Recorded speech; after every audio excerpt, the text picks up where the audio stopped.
Course in Miracles, Chapter 2, Section 5, The Function of the Miracle Worker. Before miracle workers are ready to undertake their function in this world, it is essential that they fully understand the fear of release. Otherwise, they may unwittingly foster the belief that release is imprisonment, a belief that is already very prevalent. This misperception rises in turn from the belief that harm can be limited to the body. That is because of the underlying fear that the mind can hurt itself.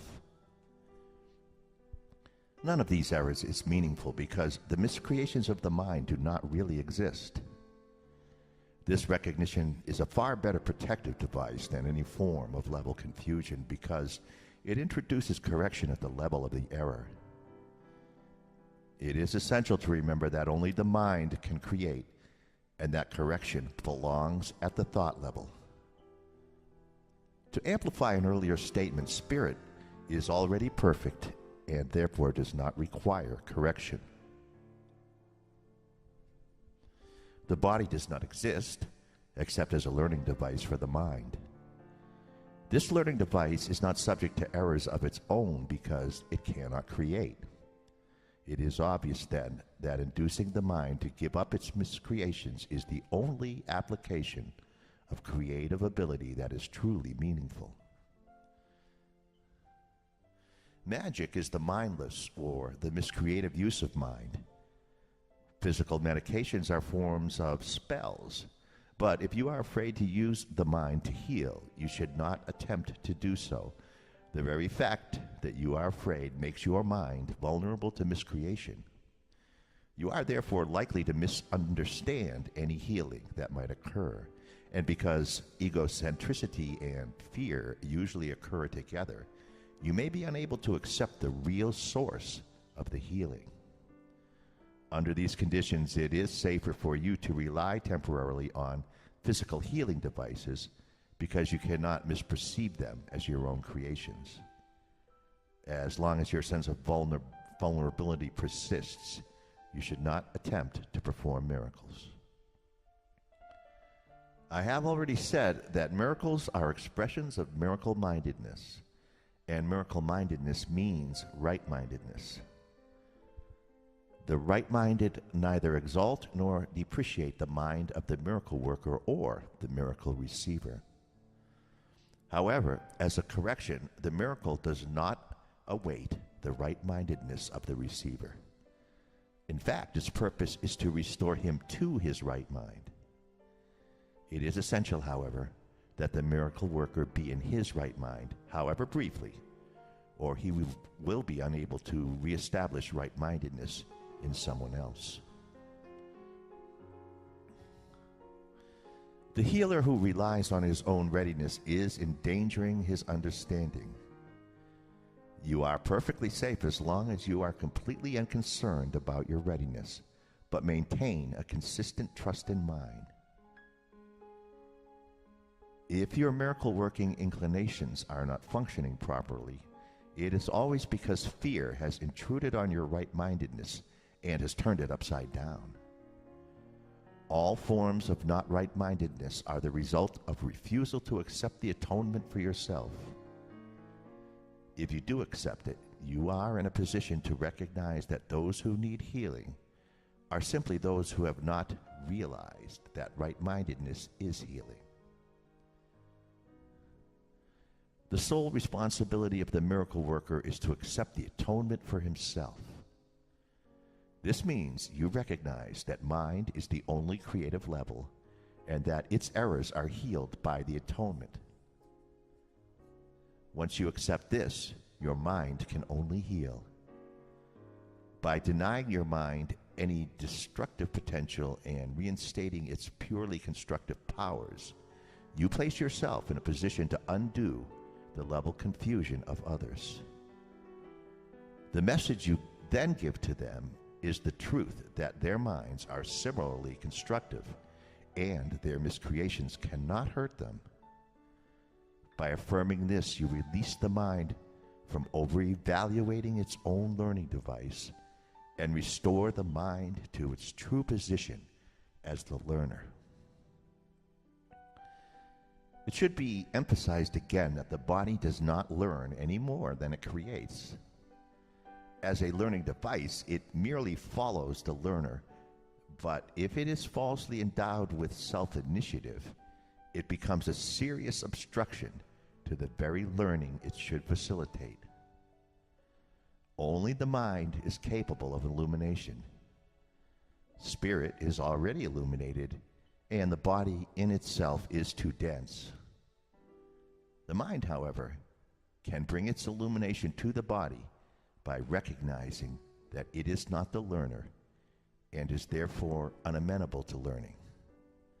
The body is, however, easily brought into alignment with a mind that has learned to look beyond it toward the light.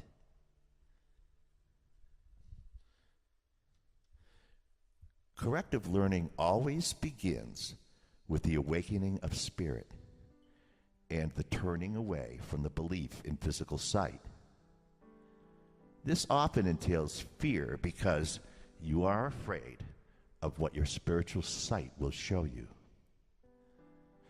I said before that the Holy Spirit cannot see error and is capable only of looking beyond it to the defense of atonement.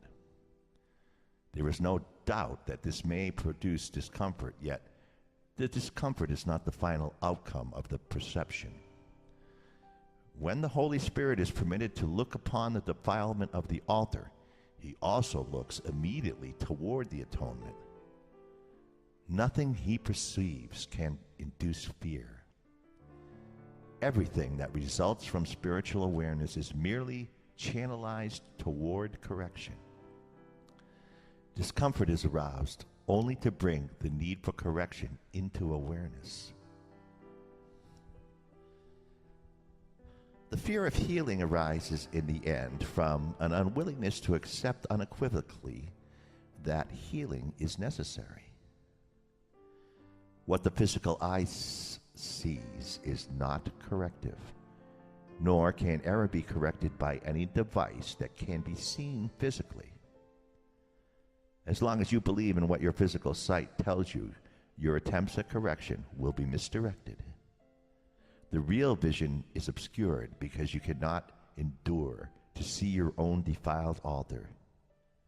But since the altar has been defiled, your state becomes doubly dangerous unless it is perceived. Healing is an ability that developed after the separation, before which it was unnecessary.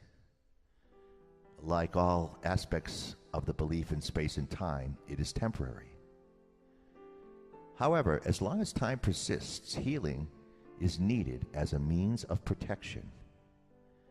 This is because healing rests on charity, and charity is a way of perceiving the perfection of another even if you cannot perceive it in yourself. Most of the loftier concepts of which you are capable now are time-dependent. Charity is really a weaker reflection of a much more powerful love encompassment that is far beyond any form of charity you can conceive of as yet.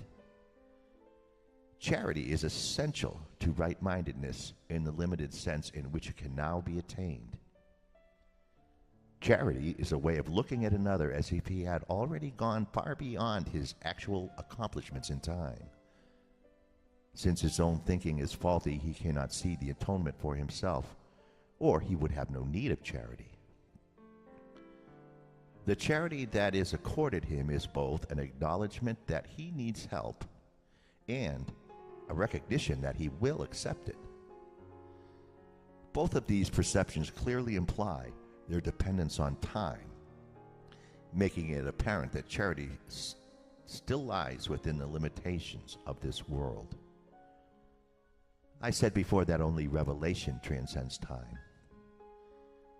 The miracle as an expression of charity can only shorten it. It must be understood, however, that whenever you offer a miracle to another, you are shortening the suffering of both of you.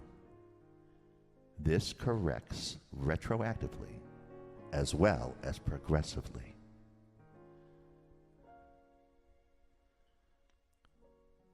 Special principles of miracle workers. 1.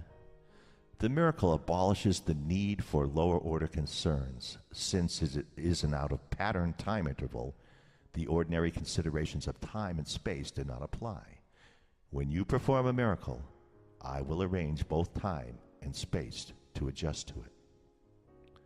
2. A clear distinction between what is created and what is made is essential. All forms of healing rest on this fundamental correction in level perception. 3. Never confuse right and wrong-mindedness. Responding to any form of error with anything except a desire to heal is an expression of this confusion. 4. The miracle is always a denial of this error and an affirmation of the truth. Only right-mindedness can correct in a way that has any real effect. Pragmatically, what has no effect has no existence. Its effect, then, is emptiness. Being without substantial content, it lends itself to projection. 5.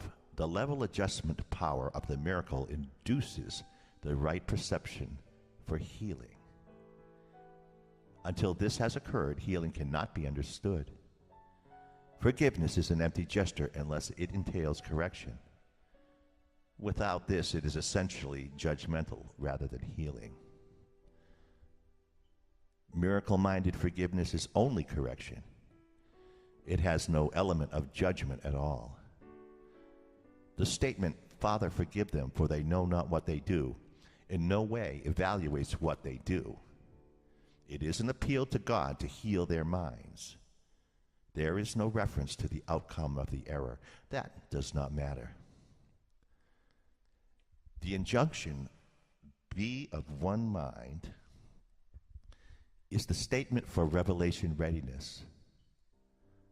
My request, "Do this in remembrance of me," is the appeal for cooperation from miracle workers.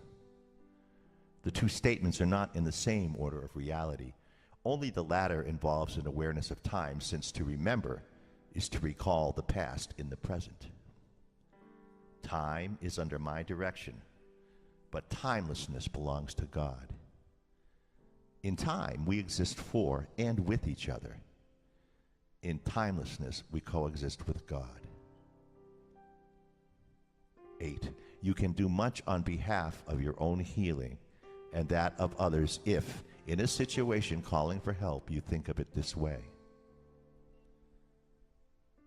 I am only here to be truly helpful. I am here to represent Him who sent me. I do not have to worry about what to say or what to do, because He who sent me will direct me. I am content to be wherever He wishes, knowing He goes there with me. I will be healed as I let Him teach me to heal.